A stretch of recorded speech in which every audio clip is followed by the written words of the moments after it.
কোরবানির বিধান হচ্ছে ওয়াজিব। বলেন কোরবানির বিধান কি? কার উপর ওয়াজিব? প্রত্যেক বালেগ, প্রাপ্তবয়স্ক, সামর্থ্যবান, মুকিম ব্যক্তির উপর কোরবানি করা ওয়াজিব। এখন সামর্থ্যবান কাকে বলে? এটা হচ্ছে প্রশ্ন। সামর্থ্যবান কাকে বলে? সামর্থ্যবান ইসলামী শরীয়তের পরিভাষায় একটা হচ্ছে আমাদের দৃষ্টিতে সামর্থ্যবান, আরেকটা হচ্ছে আল্লাহর দৃষ্টিতে সামর্থ্যবান। বলেন কয় দৃষ্টি? আরো জোরে বলেন। একটা হচ্ছে আমাদের দৃষ্টিতে, আরেকটা হচ্ছে আল্লাহর দৃষ্টিতে। আমাদের দেশে এরকম লোকও আছে লক্ষ লক্ষ টাকার মালিক, তারপরও গরিব। কিটা বলেন, আছে না? বিল্ডিং এর মালিক, তারপরও রাস্তা, ঢাকা শহরের ভিক্ষুক। বলেন আছে কি না? তাহলে এটা হচ্ছে আমাদের দৃষ্টিতে তার সামর্থ্য নাই, কিন্তু আল্লাহর দৃষ্টিতে সামর্থ্যটা কি সেটা আমরা একটু শুনি। বা ইসলামী শরীয়তের পরিভাষায় সামর্থ্যটা কি? ইসলামী শরীয়তের পরিভাষায় সামর্থ্য বলা হয় যার কাছে নিসাব পরিমাণ সম্পদ,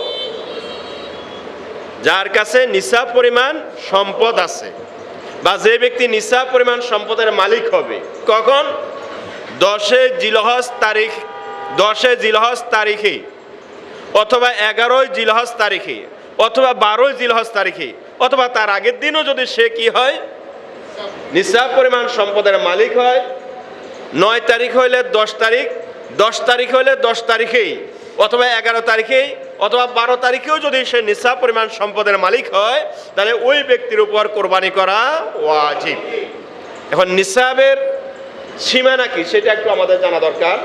নিসাবের সীমানা হলো ইসলামী শরীয়তের পরিভাষায় 7.5 ভরি স্বর্ণ অথবা 52.5 তোলা রূপ মালিক যদি কোনো ব্যক্তি হয়, নিজের ব্যবহারের অতিরিক্ত এই পরিমাণ স্বর্ণ রূপ যদি কারো কাছে থাকে, অথবা সম পরিমাণ নগদ অর্থ যদি থাকে, তাহলে তার উপর সে নিসাব পরিমাণ সম্পদের মালিক। বাংলাদেশের হিসাব মোতাবেক রূপের হিসাব করলে তত বেশি একটা হয় না। 60 থেকে 70 হাজার টাকার অতিরিক্ত যদি কোনো ব্যক্তি কাছে জমা থাকে, নিজের ব্যবহৃত, নিজের প্রয়োজন চলতেছে, এর বাইরে ব্যাংকে অথবা কোনো জায়গায় কোথাও তার জানা মতো তার 60 থেকে 70 হাজার টাকার মালিকানা আছে, তাহলে এই লোকটার উপরে কোরবানি করাটা ওয়াজিব। বলেন এই লোকটার উপর কোরবানি করা কি? এটাকে বলা হয় সামর্থ্য। আপনি যদি বলেন হুজুর আমার মাত্র 60,000 টাকা আছে বা 70,000 টাকা আছে, টাকা 1 লাখ ব্যাংকে পড়ে রয়েছে, এমনি তো আমার ঘরের বেড়া ভাঙ্গা, আপনার ঘরে 1 লাখ টাকা আছে, আপনি বেড়া ভাঙ্গা রাখছেন কেন? কথা বুঝেন নাই? ব্যাংকে 1 লাখ টাকা আছে, আপনি বেড়া ভাঙ্গা বেড়া রাখছেন কেন? আপনি ভাঙ্গা বেড়া ভালো করেন। এটা হচ্ছে আপনি ইচ্ছে করে রাখছেন, হয়তো বা কোনো না কোনো কারণ আপনার ভিতরে আছে, ওই কারণে আপনি রাখছেন। কিন্তু আপনার কাছে অতিরিক্ত 1 লক্ষ টাকা বা 60 থেকে 70 হাজার টাকা যেহেতু আপনার কাছে আছে, সেহেতু ইসলাম বলে আপনার উপর কোরবানি করাটা কি ওয়াজিব। হ্যাঁ, ওলামায়ে কেরামের মতো থেকে এখন একশ্রেণী ওলামায়ে কেরাম একটু ইখতিলাফ করেছেন, কিন্তু মুস্তাহাব পর্যায়ে কেউ যান নাই। এতটুকু বলেছেন কোন কোন ওলামায়ে কেরাম যে সামর্থ্যবান ব্যক্তির উপর কোরবানি করা সুন্নতে মুআক্কাদা। কিন্তু আমরা হানাফি মাযহাবের অনুসারী বলে নিজেদেরকে আমরা দাবি করি, সেহেতু আমাদের হানাফি মাযহাব অনুযায়ী কোরবানি করা সুন্নতে মুআক্কাদা নয়, বরং কোরবানি করাটা হচ্ছে ওয়াজিব। কার উপর?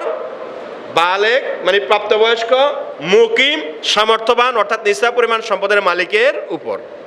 এটা যদি পুরুষ হয় তাহলে পুরুষের উপর, এটা যদি কোনো মহিলা যদি এই পরিমাণ সম্পদের মালিক হয় তাহলে তার উপরও কোরবানি ওয়াজিব।